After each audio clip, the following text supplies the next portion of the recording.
नमस्कार, आप देख रहे हैं आज शंखनाद और मैं हूँ आपके साथ श्वेता सिंह और आज हमारे साथ एक खास प्रोग्राम में मौजूद हैं अंशुल पांडे जी, जो कि ऑथर हैं, रिसर्चर हैं, वेदांत एंड महाभारत के। साथ ही आपको बता दें कि अभी हाल ही में अंशुल जी ने एक पुस्तक लिखी है भगवान शिव के ऊपर और वो पुस्तक क्यों है खास, यानी कि भगवान शिव के ऊपर तो बहुत सारी आपने पुस्तकें देखी होंगी, पढ़ी होंगी, लेकिन जो अंशुल जी ने बुक लिखी है उसमें क्या अलग है और क्या खासियत है, इस विषय पर आज हम चर्चा करेंगे। अंशुल जी, बहुत-बहुत स्वागत है आपका आज शंखनाद में। मैं आपसे जानना चाहूँगी अंशुल जी कि भगवान शिव पर बहुत सारी पुस्तकें लिखी गई हैं, लेकिन तथ्य जो है वो प्रामाणिक नहीं है। परंतु आपने जो पुस्तक लिखी है उसमें तथ्य प्रामाणिक है, क्या ये सत्य है? सबसे पहली बात तो नमस्कार और सभी को जो है वंदे मातरम। तो बात रही पुस्तक की। देखिए, पुस्तक का प्रामाणिकता सबसे पहली बात तो कई हमारे ऑथर हैं जिन्होंने फिक्शनल के नाम पे बहुत सारे बोलते हैं ना कि चीजें भर दी हैं जो कि मेंशन नहीं। वो लोग लिख देते हैं फिक्शनल, बात खत्म हो जाती है, फिर उनसे कोई सोर्स मांगता नहीं है। तो उस चीज में क्या होता है कि शिव जी के बारे में जो इमेज क्रिएट हुआ है और हमारी जो जनरेशन है वो पढ़ती नहीं है। ठीक है, आप आपने किसी को देखा है तो वेद पढ़ते हुए, पुराण पढ़ते हुए, महाभारत पढ़ते हुए? सब टीवी सीरियल से जो मिलेगा, जो इंटरनेट से मिलेगा, वही वो लोग लेते हैं, या तो किसी ऑथर ने लिखी हो उसका पढ़ेगा। लेकिन कोई भी पढ़ेगा नहीं क्योंकि संस्कृत में लिखी है। ऑल्दो उसका सारे भाषाओं में ट्रांसलेशन है हमारे पुस्तकों का, हिंदी में, फिर मराठी में, सारी भारतीय भाषाओं में है, अंग्रेजी में भी है। लेकिन लोग पढ़ना नहीं चाहते। लोग एक कैसा है कि लोग बोर हो जाते हैं। अभी उनकी मानसिकता है कि भाई ऐसा आया, कुछ ज्ञान की बातें आए ना तो फिर वो लोग बोर हो जाते हैं। हाँ, अगर कुछ स्टोरी फॉर्म में है तो वो लोग पढ़ेंगे। ठीक है, तो इस तरीके से मैंने जो है एक बुक लिखी है, ऑथेंटिक कंसेप्ट ऑफ शिवा। तो आप देखेंगे मैं नाम में ही ऑथेंटिक कंसेप्ट है, यानी ये फिक्शनल नहीं है, ये पूरी तरह प्रामाणिक है। और मैंने एक एक सोर्स लिखा है। ठीक है, मैंने, आप देखेंगे इसके सोर्स लिखे हैं मैंने आखिरी में, ये देखिए, शिव पुराण, लिंग पुराण, पद्म पुराण, देवी पुराण। ठीक है, बहुत सारे, ब्रह्मांड पुराण, ऋग्वेद। आप कम से कम आप देखेंगे 59 बुक्स यूज की है मैंने, किताबें यूज की है मैंने इस पुस्तक को क्रिएट करने में। तो आप समझते होंगे कितना मैंने इसका अध्ययन किया होगा। बहुत सारी हैं, पुराण है, महाभारत है, उपनिषद कितनी ही ली है मैंने, गर्ग संहिता है। तो आप देख सकते हैं कि कम से कम क्लोज टू 60 बुक्स जो है मैंने रेफर किए हैं अलग अलग। और ये कैसा है कि शिव जी के बारे में जो है स्कैटर्ड इंफॉर्मेशन है। हम लोग को लगता है सिर्फ शिव पुराण, लिंग पुराण में जो है सारी इंफॉर्मेशन होगी और उसी से पढ़ते हैं, लेकिन नहीं। सिर्फ शिव पुराण या लिंग पुराण में नहीं है, सारे पुराण में है, महाभारत में है, कुछ कुछ रामायण में है, कुछ कुछ गर्ग संहिता में है, अलग अलग है। तो इसीलिए हम लोग को एक पुस्तक चाहिए थी जो एक 360 डिग्री इंफॉर्मेशन अबाउट शिवा। ऐसी बहुत सारी जानकारी है इसमें शिव के बारे में, जो कि क्या किसी को पता था, किसी ने आज तक जाना था कि शिव जी के 96 अवतार हैं? हाँ, ऑल्दो अब अगर आप शिव पुराण देखेंगे तो उसमें कुछ 40 प्लस अवतार बताते हैं उसके अंदर। लेकिन सिर्फ क्या 40 तक सीमित है? नहीं, शिव जी के बहुत अलग अलग ग्रंथ हैं, तो उनमें अलग अलग उसमें मिलता है। और ऐसे नहीं है कि मैंने अपना मनगढ़ंत कुछ लिख दिया है। मैं आपको सीना ठोक के बोलता हूँ, सारे के सारे पुराणों से लिए गए हैं। ठीक है, संहिता से लिए हैं, और प्राइमरी सोर्स मैंने मेंशन किया है उसमें। तो सारे तथ्यात्मक हैं, इसीलिए ये अलग है ये पुस्तक। और शिव जी के बारे में देखा जाए तो सबसे ज्यादा इंफॉर्मेशन होती है शिव पुराण में, लिंग पुराण में, फिर स्कंद पुराण में सबसे ज्यादा है।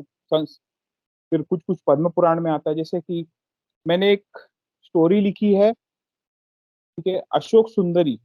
भी हम लोग गणेश और कार्तिकेय को जानते थे पिताजी, हम लोग सब लोग जानते हैं गणेश कार्तिकेय, सब स्टोरी उनकी सुनी है। लेकिन क्या हम लोग ने जाना है कि अशोक सुंदरी उनकी पुत्री भी थी? ये किसी को नहीं पता है। ये बल्कि पद्म पुराण में इसकी जानकारी आती है।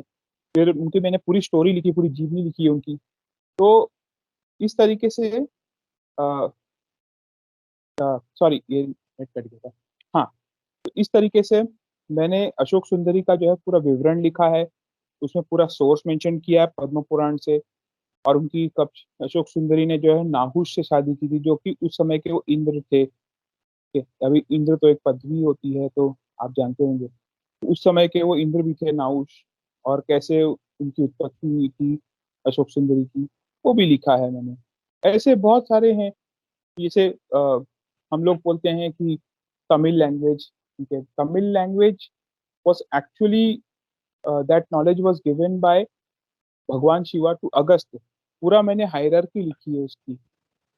क्या अगर आप ये पुस्तक देखेंगे तो आप ये एक बार इस पे नजर डालेंगे, इसकी इंडेक्स पे। ठीक है, कि आदि योगी से पशुपतिनाथ, नटराज, ये सारे लिखे हैं। तो फिर आप देखेंगे त्रिदेव का इम्पोर्टेंस क्या है। ठीक है, हम लोग को लगता है कि त्रिदेव आपस में झगड़ते हैं, लेकिन उनका इम्पोर्टेंस क्या है और कैसे एक रहते हैं।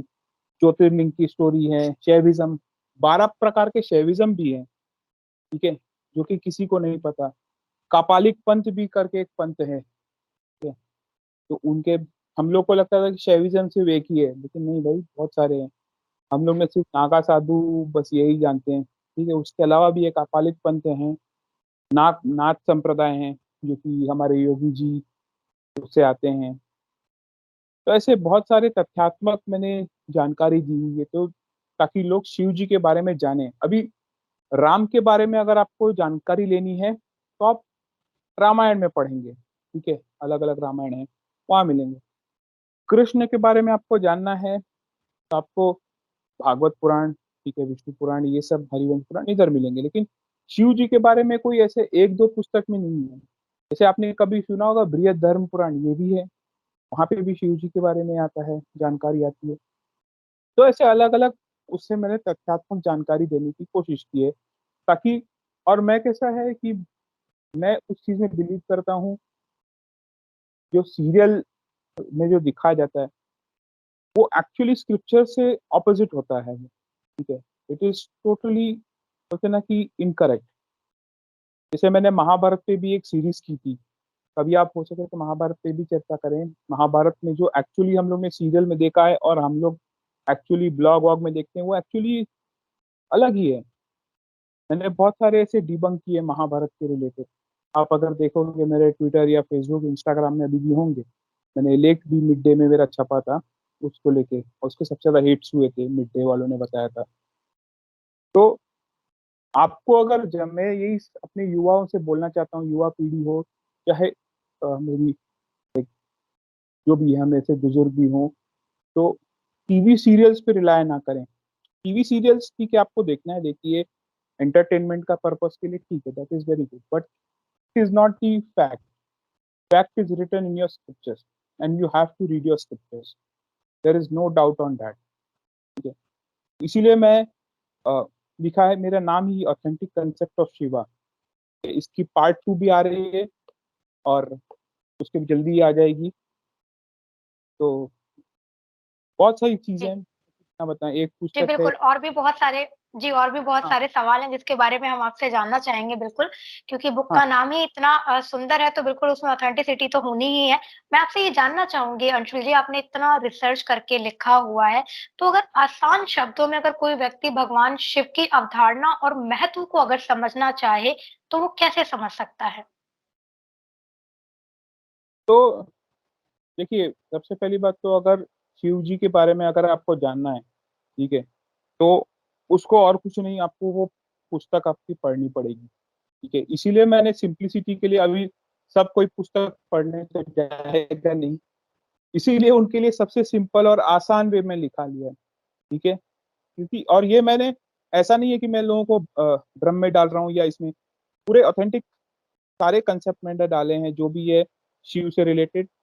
यही मैं तो ये रेकमेंड करूंगा। बाकी अगर अगर आप पुस्तक पढ़ सकते हैं तो पढ़िए। फिर आप लिंग पुराण है, शिव पुराण है, बृहद धर्म पुराण है, स्कंद पुराण है, पद्म पुराण, लेकिन महाभारत में भी कुछ कुछ है, कुछ कुछ वाल्मीकि रामायण में भी है, रामचरितमानस में भी है, अलग अलग जगह है। ठीक है, शिवोपनिषद में भी है। तो लेकिन अगर आप पढ़ सकते हैं तो वेरी गुड। मेरे हिसाब से तो लाइक एवरी सनातनी कैन रीड, ओके। कोई भी आप पुस्तक से शुरू करें, आपको जिसके भी जानकारी, शिव जी के बारे में जानना है या कृष्ण जी के बारे में, चलो महाभारत आपको अगर पढ़ना है, ठीक है, तो यार हम लोग 1 घंटा दिन का निकाल सकते हैं श्वेता जी। ठीक है? 1 घंटा तो हमारे 1 घंटे में एटलीस्ट 1 या 2 चैप्टर पर डे हो जाएगा हमारा। तो ऐसे करते करते करते करते अगर हमारे बच्चे हैं वो भी इन्फ्लुएंस्ड होंगे, अगर हमारे जो जनरेशन है आने की वो देखेगी कि भाई ये पढ़ रहा है, तो वो भी पूरा जिज्ञासु होगा, वो भी पढ़ेगा।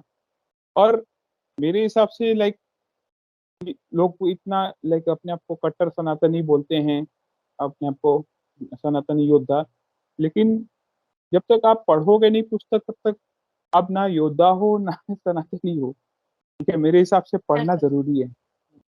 तो जब बिल्कुल, तक बिल्कुल पढ़ना बहुत ज़रूरी है। आप बिल्कुल, मैं आपसे जानना चाहूँगी अंशुल जी कि भगवान शिव के ऊपर बहुत सारी पुस्तकें हैं, वेद अ, शिव पुराण की अगर बात करें या अन्य चीज़ों की अगर हम बात करें, अगर कोई आपकी पुस्तक अगर पढ़ना चाहता है, लेना चाहता है, तो इसमें ऐसी क्या और विशेषताएँ उन्हें मिलेंगी कि उन्हें ये पुस्तक हर हाल में एक बार तो ज़रूर ही पढ़नी चाहिए? बिल्कुल बहुत अच्छा सवाल पूछा। जैसे फॉर एग्जांपल मैंने लिखा है, तो इसमें एक्चुअली देखा जाए तो सारी जानकारी दी है मैंने। ठीक है, आप शिव जी के बारे में फैमिली का क्या सकते हैं, शिव जी की पूरी फैमिली है मेरे पास। ठीक है, 12 ज्योतिर्लिंग है, उसके बारे में जानकारी दी है। ठीक है, फिर आप देखेंगे कि भस्म, हम लोग भस्म बोलते हैं कि भाई वो सिर्फ जो बोलते हैं ना कि जो शमशान से उठाया जाता है, सिर्फ वही भस्म नहीं है। भस्म हम लोग दूसरे जैसे लकड़ी का जो बच गया वो, उसको भी भस्म हम लोग बोलते हैं, वो भी उसको भस्म यूज किया जा सकता है। तथ्यात्मक जानकारी दे रहा हूँ शिव पुराण से। फिर रुद्राक्ष के बारे में, कई लोग रुद्राक्ष पहनते हैं, ठीक है, लेकिन कौन सी रुद्राक्ष पहननी चाहिए, कैसे पहननी चाहिए भाई, वो तो समझो तुम। और सही रुद्राक्ष की पहचान कैसे होगी, वो तो जानो। और रुद्राक्ष ऐसा नहीं कोई भी धारण ऐसे कर ले, वो अपोजिट भी हो सकता है, आपके खिलाफ भी जा सकता है। ठीक है, तो आपको सोच समझ के रुद्राक्ष पहनना चाहिए। तो लोग ऐसे ही खरीद लेते हैं कहीं से दुकान से, भाई पहन लिया, ऐसा नहीं होता है। तो एक हर चीज का एक प्रोसीजर होता है। ठीक है, और उस प्रोसीजर को हम लोग को मानना पड़ेगा। और जैसे मैंने लिखा है शिवलिंग के बारे में, ठीक है, आजकल के जो लेफ्टिस्ट लोग हैं या जो विधर्मी लोग हैं, ठीक है, शिवलिंग के बारे में जो है मिथ्या फैलाते हैं कि ये प्राइवेट पार्ट है एंड एवरीथिंग। मैं आपको कुछ दिखाना चाहता हूँ। तो मैंने इसमें जो है वेदों से एग्जाम्पल दिया है, वेदों से लेके शिव पुराण की लिंग का अर्थ क्या है। ठीक है, जी, मैंने पूरा एग्जाम्पल दिया है वेदों से, स्कंद पुराण से जी, एग्जाम्पल दिया है, शिव पुराण से दिया है, अथर्ववेद से एग्जाम्पल दिया है। ठीक है, आप देख रहे होंगे। तो शिवलिंग का मतलब होता है सिंबल, एक चिन्ह। ठीक है, वो अगर आप संस्कृत में भी देखेंगे तो लिंग का अर्थ भी आपको वही भी है, उसका नाम चिन्ह भी होता है। जैसे कि शिव जी की उत्पत्ति का जो हुआ था, कारण हुआ था, वो एक पहले लिंगमय स्वरूप ही थे। ठीक है, एक गोलाकार यानी अग्नि गोला था, लिंग शेप में। तो ये वहां से शुरू हुआ और वहां से फिर लिंग को जैसे पूजने लगे।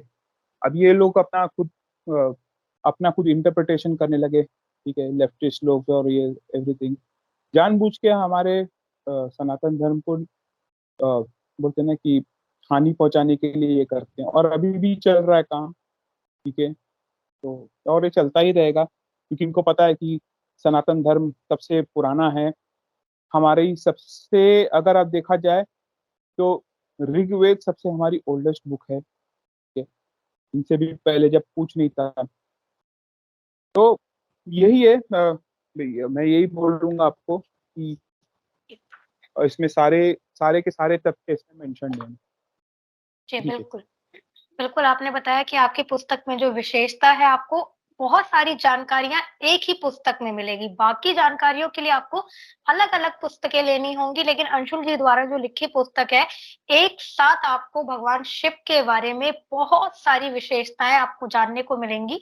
तो इसलिए आप ज़रूर इस पुस्तक को लें। मैं अब आपसे जानना चाहूँगी अंशुल जी कैसे और क्यों शिव जी ने अपना सुदर्शन चक्र विष्णु भगवान को दिया? शायद बहुत से लोग इस बारे में नहीं जानते होंगे। तो हम लोग को जाना पड़ेगा जलंधर की स्टोरी में। सबसे पहली बात तो जलंधर ने शिव जी, सब लोग को लगता है कि जलंधर को शिव जी ने त्रिशूल से मारा था। जी नहीं, उसको त्रिशूल से नहीं, उसको सुदर्शन चक्र से मारा था। चाहे वो शिव पुराण हो, लिंग पुराण हो, सब में यही मेंशन है, सुदर्शन चक्र से मारा था। तो एक बार जो है देवासुर संग्राम के लिए जो है विष्णु जी को जो है लाइक लड़ाई के लिए कूच करना था। तो सब देवताओं ने बोला कि जैसे ऋषि दधीचि की जो हड्डी से जो इंद्र का वज्र बना था, तो वैसे ही महादेव से आप जो है वो सुदर्शन चक्र लीजिए, ठीक है, दुष्टों का संहार करने के लिए। तो विष्णु जी ने कई सालों तक जो है तपस्या की, और फिर बाद में उन्होंने जब तपस्या करने के बाद जो है शिव जी ने जो है फिर उनको जो है सुदर्शन चक्र जो है एज अ भेंट उनको दिया, एज अ गिफ्ट। और वारा अवतार में भी यही स्टोरी आती है, जो कि मेंशन किया है मैंने इसमें। शिव जी के जो 96 अवतार में से एक है, तो उधर भी जो है शिव जी के द्वारा जो है उन्होंने शिव जी से जो है वो सुदर्शन चक्र दिया था। तो ऐसी बहुत सारी स्टोरीज आती है, तो उसमें मैंने मेंशन किया है डिटेल में। शिव पुराण में भी है, और बहुत सारे पुराणों में है ये, इसका तो वर्णन लिंग पुराण में भी है। जी, बिल्कुल। अब मैं आपसे जानना चाहूँगी, आपने अपनी पुस्तक में एक और विशेषता बताई है भगवान शिव के बारे में कि कैलाश के बाद आखिर क्यों उन्होंने काशी को ही अपना निवास स्थान चुना था? तो सबसे पहली बात तो मैं आपको बता दूं, पहले कैलाश के बारे में डिस्कस कर ले। काशी तो बहुत बड़ी चीज है। सब लोगों को लगता है कि जो है there are two Kailash by the way, one is Bhu Kailash and second is Maha Kailash. Bhu Kailash is the one can see, okay, हम लोग जाते हैं उधर। महा बट शिव जी वहां नहीं रहते, वहां पे शिव गण रहते हैं, लेकिन शिव जी का जो वास है वो महा कैलाश है। वो एक अलग ही लोक में है, ठीक है, जो कि यहाँ नहीं है। हाँ, बाद में ये आता है काशी महात्म्य में, एक पुस्तक है, उसमें वर्णित है। और बताया जाता है कि जब जो है प्रलय आता है, तो भू कैलाश जो है महाकैलाश से विलीन होता है। कैलाश में कभी भी जो है जैसे इवन फॉर वाराणसी वी से कि वो वाराणसी जो है कभी भी जो है ये नहीं होगा, प्रलय के टाइम भी वो डिस्ट्रॉय नहीं होगा। इवन प्रलय के टाइम वो जो है महाकैलाश से जो है विलय हो जाएगा दोनों का। तो ये हुआ ये कैलाश की स्टोरी। फिर काशी जो है वो एक स्टोरी आती है, जो कि शिव पुराण में है। अगर आप काशी के बारे में पढ़ेंगे, मैंने उधर डिटेल में लिखा है कि जैसे विश्वेश्वर लिंग है वहाँ पे, तो विष्णु जी ने जैसे कैसे तपस्या की थी। तो बेसिकली ये जानना बहुत जरूरी है कि कैलाश और महाकैलाश में डिफरेंस है। अभी आप लोग बोलोगे, कई लोग वो क्वेश्चन करते हैं, ठीक है, कैलाश को कि वहाँ पे तो शिव जी है नहीं, वहाँ पे तो कोई नहीं रहता है, ठीक है। ऑल्दो वहाँ पे हम लोग को पता है कि वहाँ पे शिव जी नहीं है, शिव जी तो खैर हर जगह है, वो अलग बात है। लेकिन जो एक्चुअल जो शिव जी हैं, महादेव हैं, उनका वास महाकैलाश में है, कैलाश में नहीं है। Even that for Varanasi, Varanasi में तो महादेव कण कण में है, उसमें कोई दो राय नहीं है हम लोग तो। लेकिन वो अलग बात है कि we should know the differentiate कि महाकैलाश और कैलाश में क्या डिफरेंस है। तो भू कैलाश, इसको भू कैलाश बोलते हैं, और महाकैलाश डिफरेंट है। और प्रलय के टाइम जो है ये जो भू कैलाश जो है महाकैलाश में विलीन हो जाता है। Same is with Varanasi. Varanasi तो शिव जी के लिए सबसे प्रिय है। सारे लिंग एक जगह, और वाराणसी का जो विश्वेश्वर लिंग है, जो ज्ञानवापी है, वो हमारा है। वो अलग अलग ही लेवल है उनका, एक अलग ही प्रेम है शिव जी को वाराणसी से, ठीक है। तो पूरा मैंने विस्तृत लिखा है जानकारी, आप जरूर पढ़िएगा आप लोग, बहुत डिटेल में ठीक। लिखा है मैंने। जी, बिल्कुल, बहुत मेहनत करके, रिसर्च करके आपने लिखा है। इस प्रोग्राम का मेरा आपसे आखिरी सवाल होगा जो मैं जानना चाहूँगी, क्योंकि आजकल के युवा जो हैं, अगर वो नशा करते हैं, उन्हें अगर रोका जाए, तो वो सीधे कहते हैं कि भगवान शिव भी तो नशा किया करते थे। बिल्कुल। तो इसमें आप लाइक एक चीज है कि आपको अगर नशा करना है, आपको सिगरेट पीना है, जो भी करना है, गांजा, चीरम जो करना है, वो आपकी पर्सनल चॉइस है, ठीक है? इसमें आप शिव जी को नहीं डाल सकते कि शिव जी भी पीते थे। अरे भाई पीते थे तो बताओ, प्रूफ कहाँ है? ठीक है? आपको अगर कोई फॉरवर्ड करता है ना कि भाई ये गांजा पीते हुए, ये पता नहीं कौन ये व्हाट्सएप फॉरवर्ड करता रहता है, वो शिव जी का गांजा बेचते हैं, बोला कि यार ये शिव जी का प्रसाद है, कि दारू भी शिव जी का प्रसाद है। ये बताओ तो सही कहाँ पे मेंशन है कि भाई शिव जी चरसी थे, नशेड़ी थे? कहीं पे भी मेंशन नहीं। लोग अपना खुद का प्रोपेगेंडा बना देंगे, ठीक है, और शिव जी के नाम पे नशा कर देंगे, ठीक है। ये सब वही फिक्शनल जो बुक बनी है, वो इसलिए जो मैंने आपको स्टार्टिंग में जो बोला कि जो फिक्शनल के नाम पे लोग जो लिखते हैं वो खतरनाक है, सबसे खतरनाक चीज है। लोग बोलते हैं नहीं इससे इंटरेस्ट आता है, अरे इंटरेस्ट आप कहीं कुछ और ही बता रहे हो। शिव जी को ये स्वयं परमेश्वर, सात्विक परमेश्वर को आप नशेड़ी गंजेड़ी करने की क्या जरूरत है उनको? शिव जी क्यों नशा करेंगे? सबसे पहले बात तो देखिए, बहुत इंटरेस्टिंग चीज है, हमारे यहाँ भांग जो है अथर्ववेद में मेंशन्ड है, ठीक है। भांग उसको आयुर्वेदिक मेडिसिन बताया जाता है, उसको इंटॉक्सिकेट करने को नहीं, ठीक है। हम लोग इंटॉक्सिकेट बोलते हैं कि शिव जी इंटॉक्सिकेट, अरे हम लोग ये पुराण में मेंशन्ड है कि हम लोग विजय चढ़ाते हैं, जैसे कि हम लोग बेल पत्र चढ़ाते हैं, वैसे ही विजय चढ़ाते हैं, लेकिन इसका मतलब ये नहीं कि कंज्यूम करना है उसको। हम लोग क्या शिव जी का प्रसाद क्या खाते हैं? क्या नहीं खाते हैं ना। वो तो चंड को जाता है, शिव जी का प्रसाद जो है वो चंड करके गण है उनको जाता है। Accept for Narmadeshwar linga we can not eat the prasad of Shiva. तो हम लोग कैसे तुम शिव जी का प्रसाद बोल सकते हो? भांग ठीक है, उसमें विजया लिखा है कि भाई विजया चढ़ाना चाहिए शिव जी को, ऐसे अग्नि पुराण में आया है।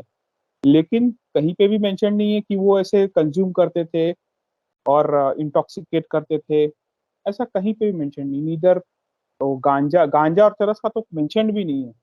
भांग का चढ़ाने का एक अग्नि पुराण में मेंशन है और अथर्ववेद में भी आया है, लेकिन वो शिव जी से रिलेटेड नहीं है, लेकिन वो एक मेडिसिनल प्रॉपर्टीज। अभी देखिए, मेडिसिनल प्रॉपर्टीज के लिए अगर हम लोग को थोड़ा सा लेना होता है, ठीक है, मेडिसिन बहुत सारी ड्रग्स होती हैं, आप देख सकते हो। तो ड्रग्स अगर भारी मात्रा में लेंगे तो फिर भाई वो नशा ही है। तो ये थोड़ा सा उसको बताया कि थोड़ा सा ले सकते हैं, और डिफरेंट डिफरेंट रोग और इलाज के हैं, वो आप किसी अथर्ववेद जिसके जो आयुर्वेद का जिसको जो अच्छा नॉलेज है वो आपको डिटेल में बता सकता है। मैंने तो थोड़ा लिखा है जितना मेरे को पता था आयुर्वेद से, तो मैंने उसके बारे में लिखा है। भांग इज गुड, ठीक है, लेकिन is not for intoxication, and nowhere mentioned that Shivji used to intoxicate. जी, बिल्कुल। बिल्कुल, आपने जो कहा कि जिस तरीके से नशा करने के लिए भगवान का नाम लेकर और इस तरह की चीज़ें जो की जाती हैं, इस पर भी आपने अपनी पुस्तक में अच्छे से वर्णन किया हुआ है। तो मैं सभी से निवेदन करना चाहूँगी कि अंशुल जी के द्वारा लिखी पुस्तक ऑथेंटिक कांसेप्ट ऑफ शिवा को ज़रूर एक बार ज़रूर अगर आप पढ़ें, अगर आप अपने आप को सनातनी कहते हैं, अगर आप अपने आप को हिंदुत्व का एक योद्धा अगर मानते हैं, तो इस पुस्तक को ज़रूर आप एक बार पढ़ें। आप परचेज़ कर सकते हैं, अमेज़न पे इसका लिंक अवेलेबल होगा। अंशुल जी के द्वारा देखिए इस वीडियो के डिस्क्रिप्शन में हम लिंक भी लगा देंगे, तो आप वहाँ से भी इसको परचेज़ कर सकते हैं और इस वीडियो को ज़्यादा से ज़्यादा आप देखिए, शेयर करें, लोगों तक इसकी जानकारी पहुँचाएँ क्योंकि बिल्कुल आज की डेट में हमारे युवा जो है, वो जानकारी लेना ही नहीं चाहते और फिर गलत चीज़ों में वो पड़ जाते हैं। तो इससे बचाने के लिए उन्हें आप ज़रूर इस वीडियो को शेयर करें और इस पुस्तक को एक बार अवश्य पढ़ें। अंशुल जी, आपका भी बहुत-बहुत धन्यवाद। हमारे सभी दर्शकों का बहुत-बहुत आभार। आप देखते रहिए आर शंखनाद। नमस्ते, आप सभी को धन्यवाद।